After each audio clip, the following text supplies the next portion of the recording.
BUMDes sendiri itu kan ada beberapa program yang terkait dengan BUMDes. Yang pertama itu budidaya lele dan ternak sapi. Nah, ternak sapi nanti akan disampaikan oleh saudara Liza. Untuk perikanan sendiri secara umum itu kegiatan manusia yang berhubungan dengan pengelolaan dan memanfaatkan sumber daya hayati perairan. Nah, sumber daya hayati perairan ini tidak dibatasi secara tegas dan pada umumnya mencakup ikan dan penghuni perairan lainnya kan. Seperti yang sering dijumpai kan seperti lele, tongkol dan ya ikan-ikan yang ada dijual di pasaran kan seperti itu, Bu. Nah, perairan laut, jenis ikan yang ada di perairan laut ini seperti tongkol dan tuna seperti itu. Jadi untuk kesejahteraan masyarakat Kalisa terutama kan, apalagi kan jangkauan pasar kan lebih dekat. Mungkin bapak atau ibunya bisa melakukan sebuah pengelolaan ikan lele seperti itu untuk menemukan BUMDes kembali. Nah, BUMDes yang di Kalisa ini terutama yang saya sampaikan itu manajemen budidaya ikan lele. Nah, pada tahun 2018 BUMDes yang ada di Kalisa itu sempat terkendala karena apa? Karena produksi yang hanya dihasilkan hanya sebesar 30% dari permintaan pasar. Sehingga pada tahun selanjutnya berikutnya BUMDes ini telah vakum atau tidak berdiri lagi karena terkendala oleh manajemen atau pengelolaan dari budidaya ikan lele. Budidaya ikan lele ini tidak hanya teknologi saja yang dibutuhkan, melainkan dukungan dari masyarakat, pemerintah daerah atau pemerintah pusat dalam manajemen budidaya ikan lele yang baik sesuai dengan SOP yang berlaku. Nah, pada tahun 2018 ini sempat berhenti karena memang terkendala oleh ini pemanajemenan budidaya ikan lele serta tidak sesuai dengan ADART yang berlaku. Nah, ada beberapa materi yang akan saya sampaikan yaitu terkait manajemen, yaitu perencanaan produksi kawasan, sistem kemitraan, pengorganisasian, pelaksanaan, dan manajemen pemeliharaan. Untuk kali ini saya akan menyampaikan tentang perencanaan produksi kawasan dan sistem kemitraan. Nah, untuk yang pengorganisasian, pelaksanaan, dan manajemen pemeliharaan akan saya sampaikan di pertemuan yang ketiga, yaitu sosialisasi yang ketiga besok. Untuk perencanaan produksi kawasan ada 2 poin di sini ya, kolam budidaya ikan lele serta pembudidaya supplier dan kelompok budidaya. Kolam budidaya ikan lele, kenapa sih harus produksi kawasan ini harus kolam budidaya ikan lele? Karena kolam budidaya ikan lele ini merupakan salah satu produksi yang harus dilakukan. Karena tanpa ada kolam, ikan pun juga akan mati. Ya kan, Bapak Ibu? Oke. Soalnya kolam ini sebagai wadah dalam pembudidayaan ikan lele. Kemudian ada budidaya, supplier, dan kelompok budidaya. Pembudidaya, supplier, dan kelompok budidaya ini satu sama lain saling keterkaitan. Karena apa? Pembudidaya ini menyediakan kolam, supplier menyediakan sarana dan prasarana yang dibutuhkan, kelompok budidaya menyediakan informasi tentang pasar.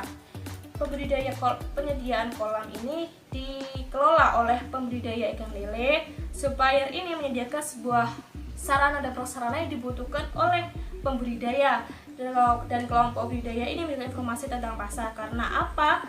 Karena setiap hasil panen yang dikelola oleh pembudidaya ini akan disalurkan ke kelompok budidaya, yaitu terkait dengan pemasaran nanti ya. Kemudian yang kedua yaitu sistem kemitraan. Sistem kemitraan ini sebuah kegiatan di mana merupakan sistem kekerabatan yang memberikan saling keuntungan antara satu seksi seperti seksi sarana produksi, seksi pemasaran, dan seksi pengendalan. Yang pertama yaitu terkait dengan penasihat. Penasihat tugasnya apa sih? Nah, penasihat ini seseorang yang atau biasa disebut sebagai narasumber suatu dalam kegiatan rapat. Kemudian ketua ini mengawasi jalannya sebuah pembudidayaan yang diselenggarakan. Terus kemudian ada bendahara itu bertugas sebagai memegang atau seseorang yang mengendalikan keluar masuknya keuangan atau pembukuan. Kemudian ada sekretaris. Nah, sekretaris ini apa sih fungsinya atau tugasnya, yaitu untuk mengemas atau menyampaikan informasi dari seksi tentang rapat dalam anggota. Kemudian ada seksi penerapan teknologi, seksi sarana produksi. Nah, sarana produksi ini biasanya mengelola inventaris kelompok dan penggunaannya agar dapat berguna seefisien mungkin. Kemudian ada seksi pemasaran. Nah, seksi pemasaran ini biasanya seseorang yang menerobos pasar untuk menghadapi perkembangan zaman, seperti itu. Jadi seksi pemasaran ini biasanya itu ketika hasil panen ikan lele untuk dipasarkan ke masyarakat atau ke pasar, biasanya seperti itu. Kemudian seksi pengendalian hama dan penyakit. Nah, seksi ini tugasnya apa sih? Nah, tugasnya untuk memonitori perkembangan ikan dan lingkungan, seperti itu. Mungkin biasanya untuk monitoringnya tentang air, terus pakan, seperti itu. Kemudian tahap pelaksanaan. Nah, tahap pelaksanaan ini biasanya tuh kayak pemberian pakan, dosis pemberian pakan, terus kemudian waktu pemberian pakan. Nah, dosis pemberian pakan biasanya 2% atau biomasa ikan dalam kolam. Biasanya dosis pakan ini bisa dilakukan dalam sehari, bisa dikasih dengan 2 kali. Seperti itu dia. Untuk pakannya sendiri bisa omnivora, bukan hanya karnivora doang. Jadi yang perlu diketahui dalam pengelolaan ikan, sebenarnya ikan lele itu tidak hanya karnivora pakannya, tapi omnivora, bisa sayur. Gimana Bu rasanya setelah saya melakukan sosialisasi? Mungkin Ibu merasa semangat untuk membudidayakan ikan lele? Alhamdulillah, setelah diadakan pelatihan,